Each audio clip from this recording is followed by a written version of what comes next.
and Reg Foster. And Reg Foster is here. Jim Flanagan's here.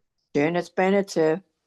Jeff Engler's here. Amanda Berman is here. So we have a quorum. Everybody's with us, and this meeting is being done only virtually for the convenience of everybody, but also because it's now permitted under the extension of the amendments to the open meeting law that was done by Governor Healy that goes through to 2027. So with that, we'll just jump in to the agenda. The first agenda item is that you've all received a draft Community Preservation Act application for $773,971 of CPA funding to go in no later, preliminary application on November 1st, and then go through the cycle leading to board meetings. And this is for the seabeds project. We didn't invite any of our consultants to come because I think we're all pretty much on top of what's going on, and I can I think answer just about any question, or Cheryl can answer just about any question the board has. We have visibility on the entire financing, but it's very tight, and and we're proceeding forward with the construction design documents. We just hit the 25% stage and been going through a value engineering exercise, and we have a full update to the cost estimates for the first time in a year based on that 25% CD set. And two things have come out of it. One is, construction costs have gone up. And again, we don't have all the funding nailed down, but we have good visibility on and doing that.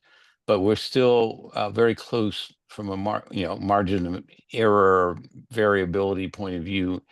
And the other thing that we are now able to do was we were able to reconfirm that the 3.2 million that the town generously approved for us, town meeting did in May of 2025, is certainly going to be needed. But and that was the maxed out the amount of money that the CPC and the town had available for anything community housing projects with the Charles River Center. But there's another 2 to 4 million coming back into the CPC this funding cycle. And what we discovered is that we certainly need the 3.2 million, but we could apply for an additional 73,000. And that's an unnecessarily precise number that's moving around a little bit. It'll probably be rounded up to something like 800 or 850,000, but we can apply for that with one item of scope that went into the project this fall that was not there last time around, which was to redo all the roofs of Seabeds Way. They are about 12 years old right now, which is, middle age for a roof. But generally this roof type is, and when I say 12 years old, they'll be 12 years old when we do the project, starting this time next year.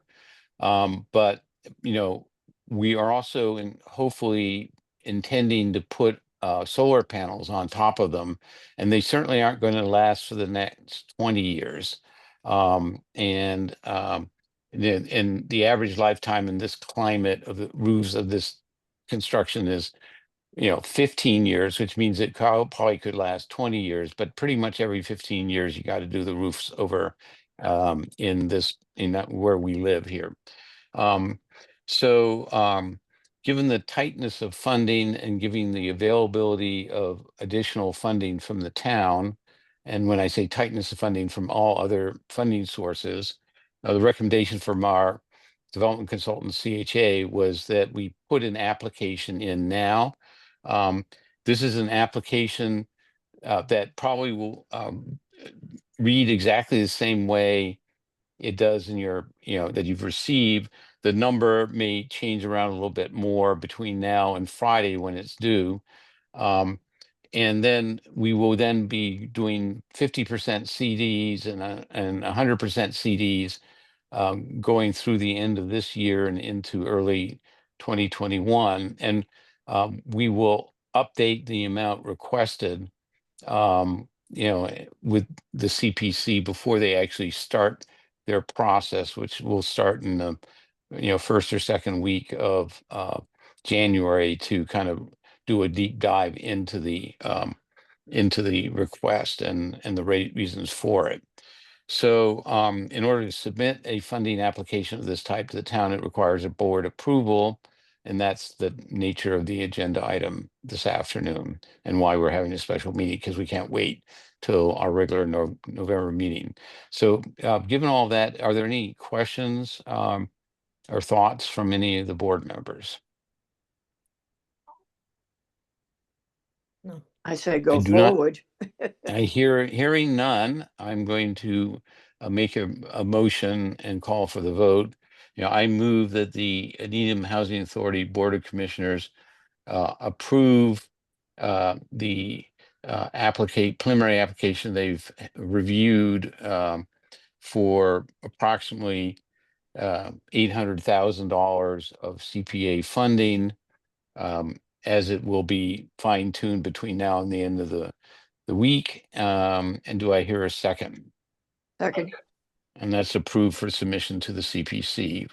And I will call the vote. It has to be roll call because we're all virtual today. Reg Foster votes aye. Jim Flanagan votes aye. Janice Bennett votes aye. Jeff Engler votes aye. Amanda Berman votes aye. Great. That passes unanimously, and we'll get it sent in. Before I'm going to turn it over to Cheryl in 30 seconds for the second agenda item on the list, but I just wanted to announce now, so everybody knows it, that Cheryl is also going to say that the Pine Ridge Technologies agenda item C did not get all the signed paperwork in on time for this meeting that they need to get in before we actually vote on approving their certificate of substantial compliance. They certainly have done it to our satisfaction, but we got to have all the paperwork first. So this next agenda item on the suspending the wait list is our last agenda item. So go ahead, Cheryl, over to you. Okay, thank you, Mr. Chair. This agenda item requires a board vote. Whether we vote for it this evening or not is another issue, but in order to suspend or close the waiting list, that is required by the board to say so. I sent you all a memo last night on the waiting list. I may have sent too much information, and I apologize for that. I just wanted to make sure that I cover as much as I could about what the waiting list is and what we're looking to do. I don't know if anyone has any questions now on the memo that I sent you, and then I can certainly go into more detail about what we're looking to do. Not at this. Cheryl, I read the memo and the PowerPoint, which were, was closely linked. My only question was what precipitated this? Or, I mean, what you wrote makes sense, but, was there an event or a series of events that led to this conclusion? Yes, thank you, Mr. Engler. It had come to my attention that the waiting list was not being managed accurately. An incident occurred, which I won't go into detail over, that caused me to look at the waiting list in a deeper way, to see that our preferences are in the waiting list correctly, and to see that tenant selection is happening accurately. And I found that that was not the case. And also, while doing that, discovered under other inconsistencies. So with us moving forward with our new developments, I feel that it's really important to, this is a basis of what we do. And it's important to make sure that this is aligned appropriately, that we are managing it accurately. And within that, I noticed that we have our administrative unit transfers are included in the public waiting list. And there has been no action taken on those administrative transfers. People who have requested administrative transfer are housed appropriately. So we need to sort of clean that area up and then make sure that the people that actually need an administrative transfer, that option is available to them in a more efficient way. So we have preferences. The board approved preferences for the waiting list way back when I was a commissioner. And those preferences are the ones listed in the memo, which are, you know, emergency, residency,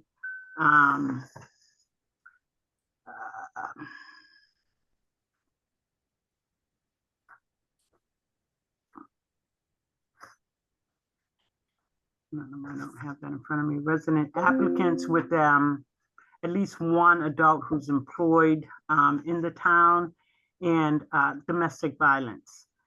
And what I found in the PHA web is that these preferences, the points scored for these preferences are not correctly applied. Applicants should only receive one preference, and they have multiple preferences. So it's hard to assign a point system if the preferences are not correctly applied. So there needs to be some triage with taking away information that is not needed in the waiting list. Myself and my public housing manager had a training this afternoon with PHA Web, and they walked us through a lot of things that can be fixed, that can be easily fixed. So my concern is that that information, the preferences are not set up correctly, and we need to fix that. In addition to that, I'd like to extract out the administrative transfers from public housing applicants. And then I would like to establish a site base, which we have in PHA Web, which is our module that manages these things. We have a project-based voucher system set up in PHA Web. We're not using that. There are names on the waiting list. We're not communicating with them on this status. So my plan going forward would be to notify everyone on the waiting list, elderly, family, project-based, that we are temporarily suspending the waiting list so that we can clean it up. I won't use that word, but so that we can clean it up and make sure that it's managed efficiently. We'll notify everyone of that. And once we have established the criteria for people's placement, we'll reach out to them and let them know that this work has been done and this is where you are on the waiting list. Are you interested in staying on the waiting list, etc.? But before we can do all of that, I need a board vote to suspend the waiting list, meaning we will not enter in new applications until we clean this up. And then I will report to you on progress at our meetings of the waiting list. and then submit a final report to you on the work that's been done and how it will operate efficiently going forward. So I think I covered why I need to close it, what the issues are that came up in a situation that happened with one of our staff that made me look at the waiting list deeper and determine that there are things that we could do better.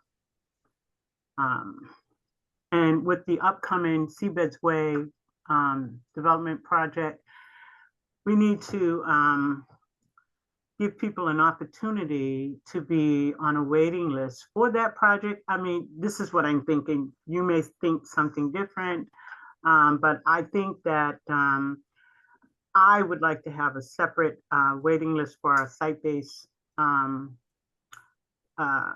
voucher programs. High Rock Homes requires that we do that, and we haven't been doing it. Underneath the agreement with Mass Housing that we have for the High Rock Home rentals, we should have a separate waiting list for that development, and we don't. So we need to develop that. We need to reach out to people to see if they want to be on that waiting list and assign them to that waiting list. Cheryl? Yeah. Are you referring to the High Rock Homes or the High Rock Estates? High Rock Homes rentals. Okay, the Section 8 program over there. Okay. Yeah. Yes. Thank you. Other questions from the commissioners? Go ahead, Amanda. Cheryl, just curious, timeline in terms of, what do you think overall this is going to take, just any some milestones just to help us understand the broader timeline of this process. So not only do I need to notify people on the existing waiting list, I also have to advertise that in paper. I have to put it out in the local paper, other area papers, informing them that we are temporarily suspending our waiting list until a time certain. I'm thinking that perhaps I would like to take the time of November, December, and January to complete this work and then possibly reopen in February.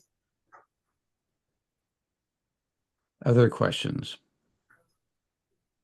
So I'm going to ask, I have a few questions I'm going to ask just because I want it to be in the record of the minutes and on our recording for those folks who might not be able to attend for whatever reason today, and also because I think these are important questions. And then I'm going to see if the board would like to go through Cheryl's presentation real time, or whether you feel like you have enough information to make a decision here. So Cheryl, I'm gonna, we went over these questions yesterday here. So, I'm just going to try to read it as the way, hopefully they'll go into the minutes. So, I just want to, double check. We're not canceling the waiting list or anything like that. We're just suspending it until we can accomplish the objectives that you outlined. Is that right? That's correct.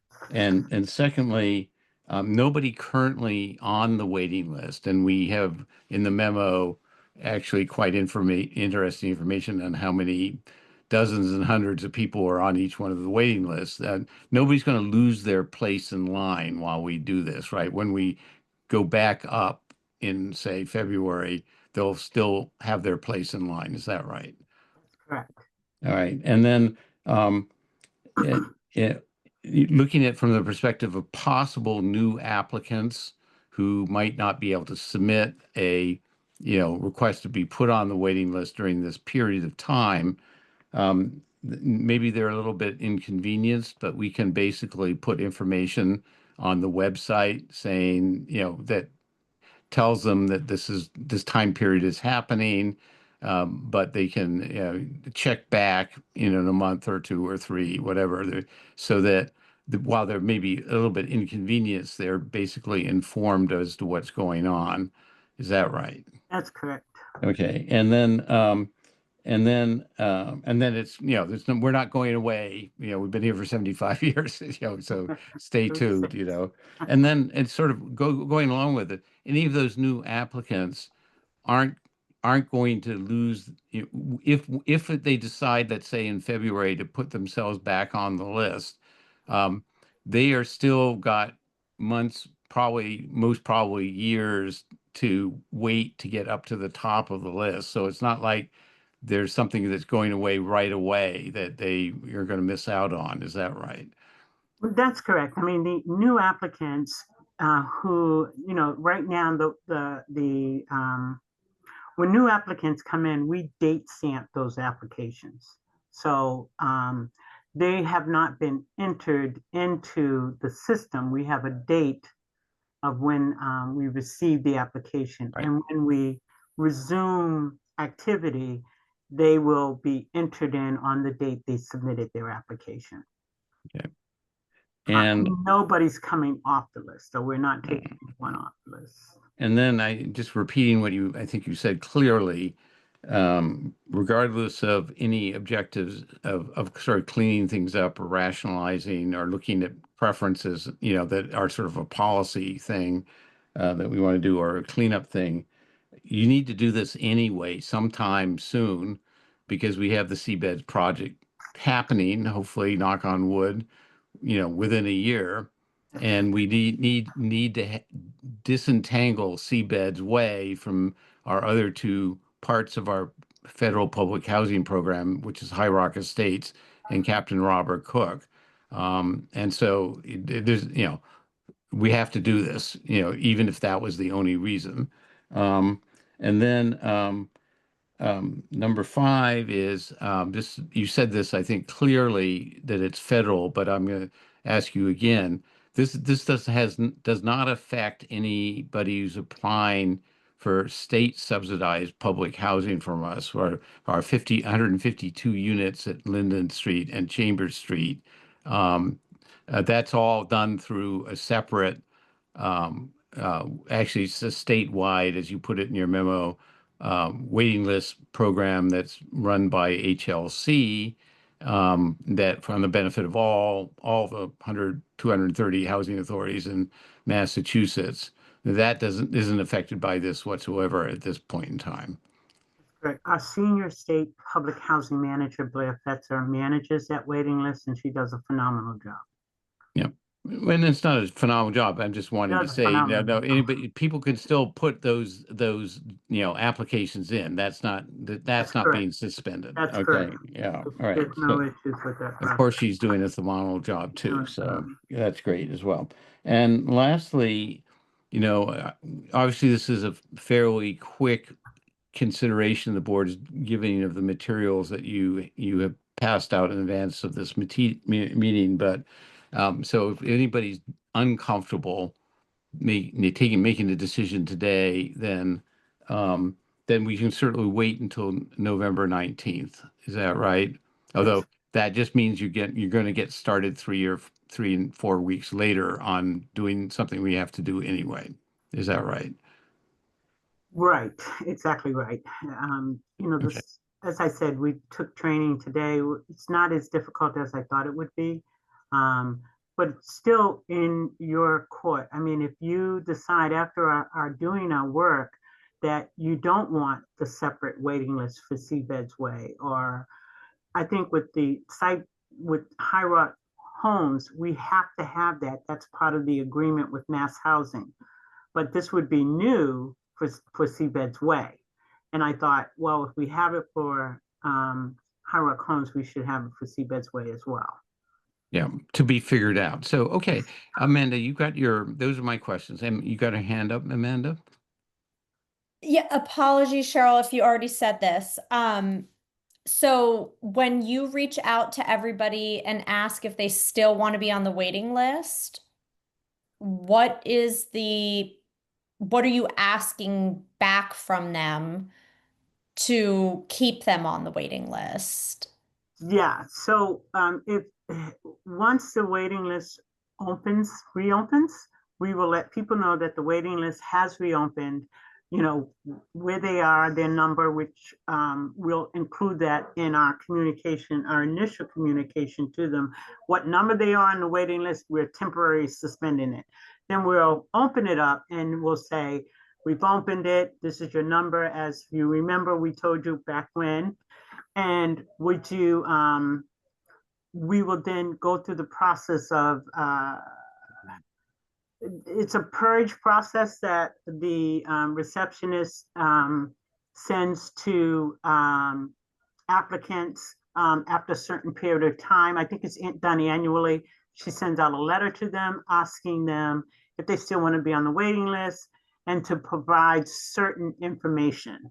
So we'll engage that, we'll include that letter to them when we're reopening the list. So And and is that a standard process across all federal housing? Like what is asked for, the timeline, the way, the mode of outreach? Yeah, it's a policy. It's not necessarily, regulatory. It's a housing authority policy on how to do that. And so basically everyone sort of at a certain point in time will reach out to applicants, letting them know they've been on the waiting list for X amount of time when they started.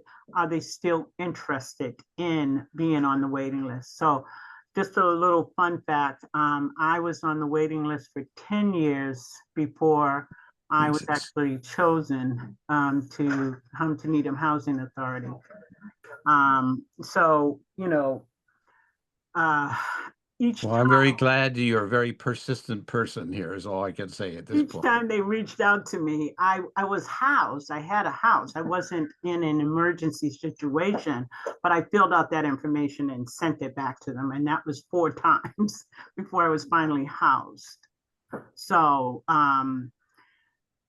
that's what happens. We'll send out that standard letter to people, letting them know what their number is on the waiting list. Are you still interested in being on the waiting list? Please return this information by date certain.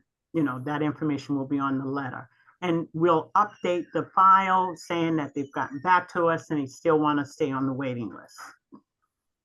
Okay, We great. keep that information. We don't throw away. If they come off the waiting list, if they say, if they don't respond, there is a certain period of time that we have to keep that information.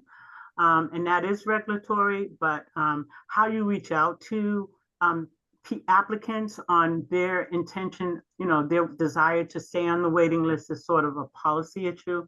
And that's outlined in our current ACOP. ACOP. Okay, ACOP though. got it. And then in your slide presentation, you talked about the affordablehousing.com is where it's the centralized Section 8 housing choice voucher list. Are you saying there's over 500,000 total applicants for Needham? No, So not for across Needham. the state. Across the state, Yeah, centralized. Right. countrywide, I think is 500,000, right? That can't And be. State. 400 with a Needham preference. Out of 500,000 across the state. Yes. Okay. Yeah. Got And it. I got that information from affordablehousing.com. I talked to Jennifer McMahon. She is the director of that program. And she and I went through it together, extracting the number of people on the waiting list and the number of people with Needham preferences. And I discovered on that waiting list that we have people on that waiting list that are currently housed in our federal public housing program. So, I'll probably be coming back to you about what to do about that. Other questions? Cheryl, you said something 5 minutes ago. I just want to expand on slightly because I think you said that people, our current applicants who are on the waiting list will be notified of the suspension and where they stand in line. Yes. And then notified when things are unsuspended, and told where they were, that confirm where they stand in line. But that isn't necessarily the same number, because if you eliminate some duplicates, like the example you just gave me, that are higher than them, then they are likely, the only way they would do is get closer to the finish line. They're not going to go backwards, right? Is that, is what? That's correct. So Yeah. if we find in our work that there are certain people that need to come off the waiting list and therefore moving other people up, you know, we will communicate that, but that will be a report to you first before we communicate that to our applicants. But you're right. I mean, we will look at the waiting list and we'll say, oh, this person is already housed and they want to move, but they're already in as much housing as they are qualified for. So they're on a waiting list, they're on an administrative waiting list for a 1-bedroom, but they're already in a 1-bedroom. So we need to let them know that we're taking their name off the waiting list because they're already housed. They can't go to a 2-bedroom. They're in a 1-bedroom. Maybe they want to go to the first floor. So we want to determine that. We want to find out, why is this person still on the waiting list? Do they want a wheelchair unit? What is the situation with them? So we need to figure that out and record that accurately and properly. Those would be examples of administrative changes, right? Yes, yes. Yeah. Any other questions from the commissioners? I'm just going to take a sense of the commissioners. Do we collectively feel ready to vote on this now, or would you like to wait? Ready? I see ready around the Ready. screens here. Ready. So No. I'm going to go. Can I just add, Red? Yeah, I so think of that we course. should definitely go ahead and do this because it could bring us a lot of problems down the road if people aren't, you know, in their prospective spots on the list. You know how residents can get.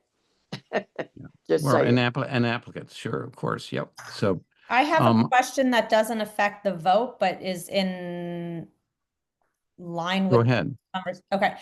So, and I know this is going to be a discussion we have down the road, but I'm just throwing out there, obviously the biggest question regarding seabeds is, I guess I want to understand the positives and negatives as to why we would or would not create that site-specific wait list. Again, we can have that at, you know, the proper time, but that, you know, it's, I have ideas in my head, but I'm very curious to hear it from you, Cheryl, as to what, you know, why we would want to do this Well, I instead think Cheryl can That's answer a that right great now to your question. satisfaction. Yeah, Yeah. go ahead, Cheryl. Yeah, Excellent there question. is an answer. Linda. Yeah. I love your questions.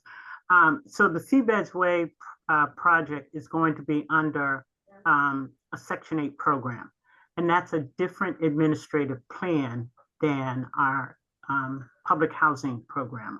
Sometimes called Section 9. Right, sometimes called Section 9. So the site-based program will be subject to the Section 8 rules and regulations in our admin plan, not in our admissions and continued occupancy plan.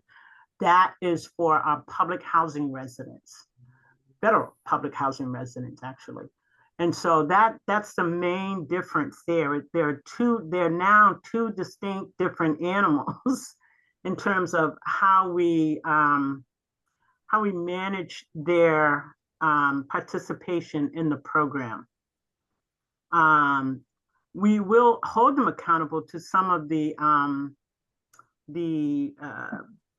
details of the ACOP, but in terms of program compliance, that falls under the admin plan, the Section 8 administrative admin plan, that site-based Section 8 program, as well as our High Rock rentals. So they are my Section 8 consultant calculates their rent in making sure that they're in compliance with the program. And then both programs will then be submitted.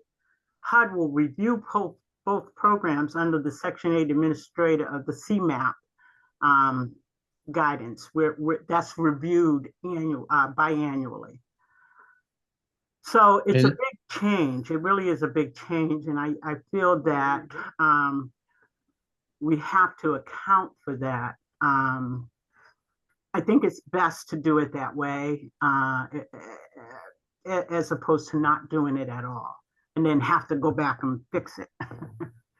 So, and just to extend your answer, as I understand, tell me if I'm right, you mentioned High Rock homes and seabeds, but also the Section 8 administrative plan covers also our 123 mobile vouchers, Section 8 vouchers that we also have a whole process to review applicants and fill when new vouchers become, not new ones, but when vouchers become available from people who are using it that don't need it anymore.